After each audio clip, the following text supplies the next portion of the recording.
Well, there were some pretty tough words in the gospel there. What does it mean? What is Jesus about? Well, he's about love.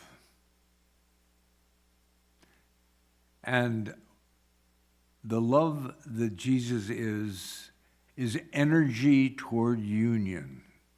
It's coming together. And it's not just people, it's nature and God and all reality, that there's a fundamental unity that he practices, preaches, talks about, and his tough words today take place in the context of this love. The gospel is a tough one. Most of us, at least including myself, sometimes, and I don't like to admit it, but once I read the gospel and say, oh yeah, thanks be to God, and then in my mind is saying, what did he mean? And then I say, what's for breakfast? I kind of just avoid it. Well, this morning we're not going to avoid the tough sayings of Jesus in the gospel, and we're going to see how they might connect in a meaningful, positive, life-giving way with ourselves, remembering that love is coming together just as diabolic, which is two words which means to throw apart, is diametrically opposed to love. So we are in the love community, not the diabolic community, which is separates.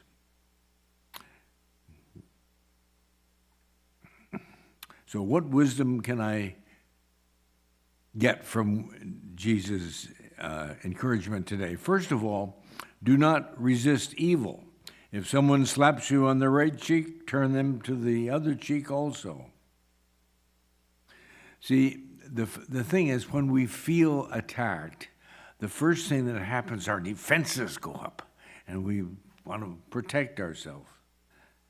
We create around us like Scrooge McDuck's fortress, and all sorts of stuff that surround us that are intended in some way to protect us. But the problem is that what we're really protecting most of the time is our fragile ego, not our true self.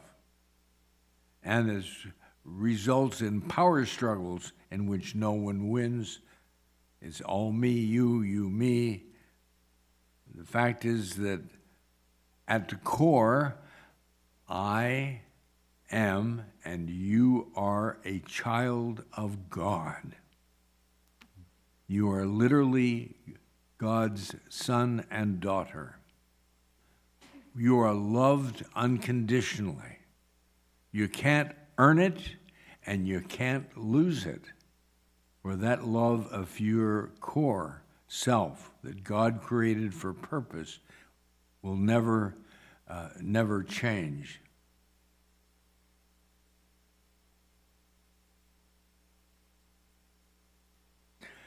So when you have that attitude, someone wants to push against you, it's you let the door open and let them fall on their face, basically, because they really have no power, because you are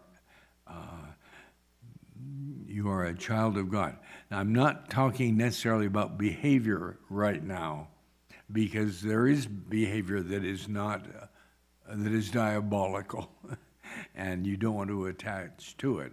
But that's not who you are. Paul Tillich says the courage to be is the courage to accept yourself in spite of being unacceptable. Therefore, we can drop the blame game, because none of us are perfect, and all of us are loved by our Heavenly Father. Would you like to say with me? I abandon the need to be defensive in the face of criticism. I abandon the need to be defensive in the face of criticism. Thank you. So Jesus also says, if anybody forces you to go 1 mile, go with them 2. Give to the one who asks from you. I think Jesus is challenging us here to think big and to really see ourselves as givers and not just takers. It expands our consciousness to see that my good and the good of my neighbor go hand in hand. So I gain things, not just to squander on myself, but in the context of being a positive force in life. As Ralph Waldo Emerson says, the purpose of life is not to be happy, it's to be useful, to be honorable, to be compassionate, to have it make some difference that you have lived and you have lived well. I know, thinking personally back over 82 years of my life, the times that I really felt good about myself when I was able actually to be of service and support of other people.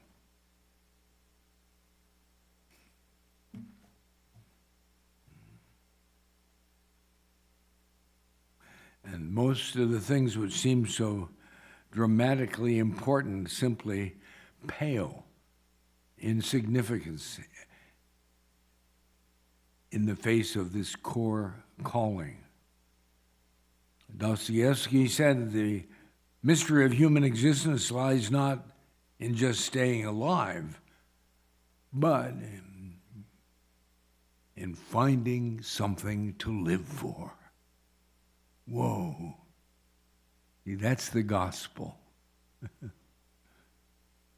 you'd like to say with me, my joy is pouring out my life on behalf of others. My joy is pouring out my life on behalf of others. Thank you. Thank you. And the other one that he said this morning was, love your enemy and pray for those who persecute you. An enemy is someone who's hostile to something I value. And so Jesus is calling me to see beyond behaviors and evaluations like that and see a core person of God. See, our dualistic eye wants to see things in terms of good and bad, for and against, sinners, saints. So when I encounter one of these people, I feel very righteous in judging them as persons and even hurting them. The single eye of faith calls me to look behind and beneath their behaviors, which I have every right to be critical of, to the loved child of God beneath them, that healthy part of the person that he or she may have little connection with. At that point, I can actually love one who's actively hostile to something that I believe of value. In fact, my ability to look beyond their sins, brokenness, and dysfunction and love actually is healing. It's healing for me as is for the person that I'm giving that grace to. This was Jesus' table ministry. The self-righteous people were always complaining about his eating with sinners and tax collectors and non-observers of the law, foreigners and the poor. He was not preaching at them, but seeing them for who they truly were.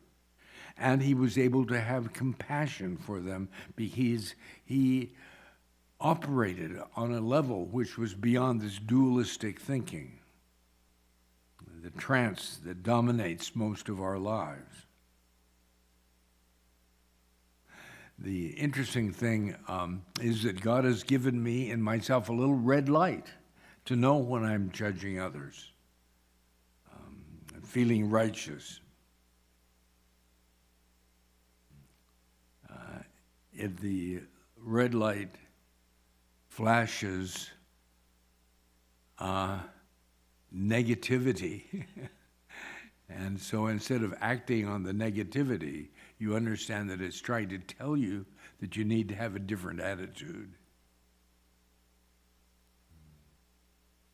It's my personal invitation to love my enemy. If you'd like to speak after me, I choose compassion over self-righteousness. I choose compassion over self-righteousness. Thank you. See, today the gospel is calling all of us to a higher standard of behavior. It's the very perfection of God, to be perfected as your heavenly Father is perfect. It means that Jesus is calling us to journey that we will actually not attain until we close the book of our life and return it to the Father who gave it to us in the first place. So don't be discouraged by the enormity of the challenge, but let us support each other as we do our best to abandon the need to be defensive in the face of criticism, make our joy pouring my life out for others, and choosing compassion over self-righteousness.